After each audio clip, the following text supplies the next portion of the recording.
Torah Box présente Les contes de Rabbi Nachman, conte numéro 4, Histoire de miracle.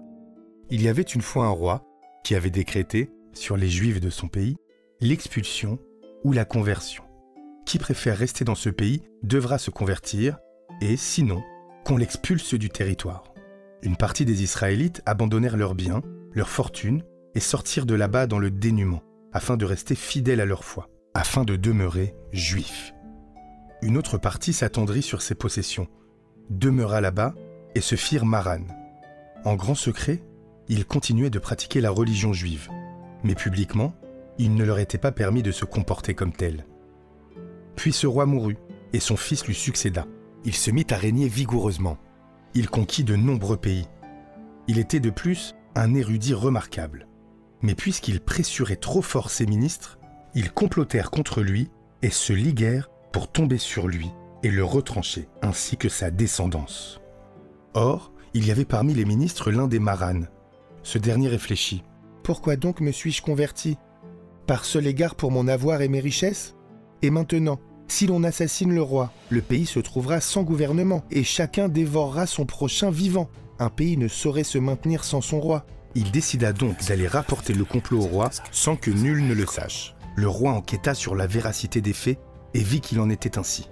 Il nomma des gardes la nuit où ils devaient s'abattre sur lui, et ils furent arrêtés. Ils furent tous jugés selon leur sentence.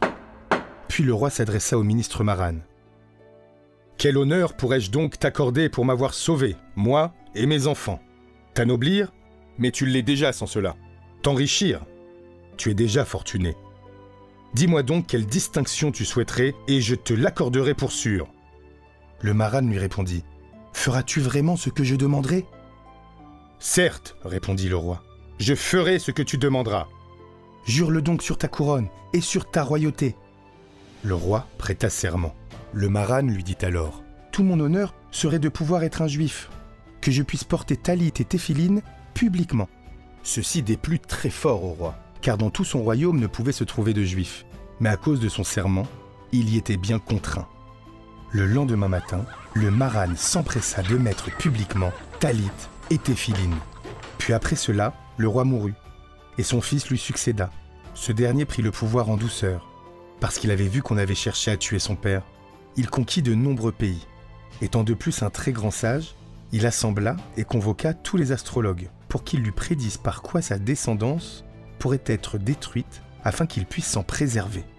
Les mages lui répondirent. « Votre descendance ne sera pas détruite, mais qu'il se garde du bœuf et du mouton. » Ceci fut rapporté dans les chroniques. Il ordonna à ses descendants de se comporter comme lui, souplement. Puis il mourut. Son fils prit la royauté et mena celle-ci vigoureusement et puissamment, comme son aïeul. Il conquit de nombreux pays et il conçut un expédient. Il ordonna de publier le décret dans tout le royaume qu'il ne se trouve aucun bœuf ni aucun mouton, afin que sa descendance ne soit pas retranchée. Et de ce fait, il n'avait plus aucune crainte. Il dirigea fermement le pays, tout comme son grand-père.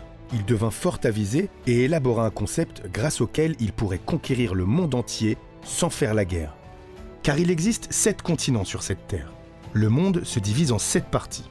De plus, il existe 7 planètes satellites qui éclairent respectivement l'une des 7 parties du monde. En outre, on distingue 7 sortes de métaux. L'or, l'argent, le cuivre, le plomb, l'étain, le mercure et l'acier. Et chacune de ces 7 planètes brille sur chacune des sortes de métal.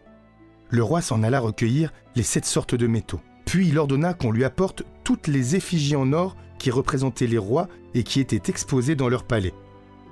Après tout cela, il constitua un homme.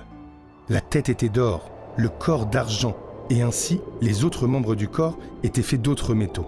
L'homme était composé de 7 sortes de métaux. Puis le roi plaça cet homme sur une haute montagne. Les 7 étoiles brillèrent sur cet homme, de sorte que lorsqu'une personne avait besoin d'un conseil ou d'une idée marchande, et qu'elle ignorait s'il fallait agir ou non, elle se plaçait face aux membres faits du métal qui correspondait à la partie du monde à laquelle il appartenait, puis il concentrait sa pensée sur la question « Faut-il faire la chose dont il est question ou non ?» Ainsi, s'il convenait vraiment de faire cette chose, le membre du corps métallique s'illuminait et brillait. Et sinon, ce membre demeurait sombre et c'est ainsi que ce roi conquit le monde. Il amassa une immense fortune. Cependant, cet homme en métal n'exerçait son pouvoir qu'à la condition que le roi abaisse les orgueilleux et relève les humbles. C'est-à-dire qu'il faut rabaisser les grandes personnes et élever les petites personnes. Le roi envoya donc des messagers à tous les généraux et autres ministres qui détenaient un pouvoir ou un autre. Et tous ceux-ci accoururent. Le roi les humilia et leur supprima leur pouvoir, y compris à ceux qui détenaient un titre depuis le règne de son arrière-grand-père, puisqu'il l'avait servi. Il abolit tout cela. Quant au petit peuple, il les éleva et les installa à la place des grands destitués. Parmi les ministres que le roi avait déchus, se trouvait justement le Maran. Le roi lui demanda « Quel est donc ton privilège ?» Le ministre répondit « Mon privilège n'est que de pouvoir être juif publiquement, ceci en échange du service que j'ai rendu à ton aïeul. » Le roi lui retira son privilège et c'est ainsi qu'il redevint Maran. Une fois, le roi s'étendit pour dormir et vit dans son rêve que le firmament était clair et l'on y voyait 12 constellations du zodiaque. Il y remarqua que le taureau et le bélier du zodiaque se riaient de lui. Il se réveilla, rempli d'une grande colère ainsi que de frayeur. Il ordonna qu'on lui amène les chroniques. Il y lut qu'à cause du taureau et du mouton, sa descendance serait retranchée. Il fut donc rempli d'une grande frayeur et alla raconter cela à la reine. Elle et ses enfants furent aussi saisis d'une grande peur et le cœur du roi se bouleversa. Il convoqua tous les interprètes de rêves. Chacun l'expliqua à sa façon, mais rien ne rentrait dans ses oreilles. Il fut saisi d'une grande frayeur.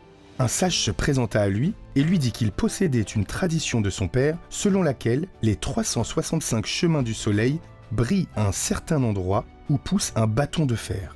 Et lorsque celui qui a peur s'approche de ce bâton, il est aussitôt libéré de sa frayeur. Le roi apprécia beaucoup ceci et partit avec sa femme, ses enfants et toute sa descendance en direction de cet endroit. Le sage, lui aussi, les y accompagna. Au beau milieu du chemin se tenait un ange, qui était le préposé à la colère. Car lorsque l'on se met en colère, on crée un ange destructeur. Ainsi cet ange était-il le responsable de tous les dévastateurs. Or, c'est à lui qu'on demandait par quel chemin se diriger. Car il existe un bon chemin devant l'homme. Mais il existe aussi un chemin plein de boue, et un autre jonché de trous, et ainsi de suite, toutes sortes de chemins. Puis il existe un chemin sur lequel se trouve un feu qui peut brûler une personne depuis 4000 à la ronde. Quand ils demandèrent à l'ange leur direction, c'est ce chemin qu'il leur indiqua. Ils continuèrent leur route, tandis que le sage scrutait sans cesse l'horizon pour voir s'il y avait ce feu, car il possédait une tradition de son père, selon laquelle il y avait là-bas ce feu. Soudain, il vit ce feu, et remarqua que ce feu était traversé par des rois, et par des juifs vêtus de talit et téphilines. Ceci du fait que chez ces rois résidaient des juifs, ce qui permettait à ces rois de pouvoir traverser le feu. Le sage dit au roi « Je possède une tradition, selon laquelle à 4000 du feu, on est déjà brûlé. C'est pourquoi je refuse de continuer. Toi, si tu le désires, vas-y donc. » Le roi pensa que, puisqu'il voyait que d'autres rois traversaient ce feu, il pourrait lui aussi y aller. Le sage dit au roi « Moi, je possède une tradition de mon père, et c'est pourquoi je refuse d'y aller. Mais toi, si tu désires y aller, vas-y donc. » Le roi avança avec toute sa descendance et fut attrapé par le feu, brûlé, ainsi que toute sa descendance. C'est ainsi qu'ils furent tous déracinés. Quand le sage rentra chez lui, les ministres furent surpris par le fait que le roi ait été retranché avec sa descendance. Ne s'est-il pas prémuni contre le bœuf et le mouton? Comment se fait-il que lui et sa descendance aient été retranchés? Le Maran intervint alors. C'est par moi qu'il fut retranché. Les astrologues qui ont vu que par le bœuf et le mouton, cette postérité serait retranchée n'ont pas compris ce qu'ils voyaient. Car en fait, c'est bien avec le taureau que l'on fait le cuir des téphilines, et avec le mouton que l'on fabrique la laine qui sert à faire les franges du talit. C'est à cause de cela que le roi et sa descendance furent éradiqués. En fait, les rois qui avaient hébergé des juifs dans leur pays, portant talit et téphilines, ceux-là ont pu traverser le feu sans être endommagés. Quant à ce roi, puisqu'aucun des juifs qui portaient talit et téphilines n'avait pu demeurer dans son pays, il fut retranché, lui et sa famille. C'est pour cela que le taureau et le bélier du zodiaque se sont moqués de lui. Certes, les astrologues ont prévu que par le taureau et le bélier, cette descendance serait supprimée. Mais ils n'ont pas compris ce qu'ils voyaient. Le roi et sa postérité furent supprimés. Amen. Ô Dieu, que de la sorte tous tes ennemis soient perdus.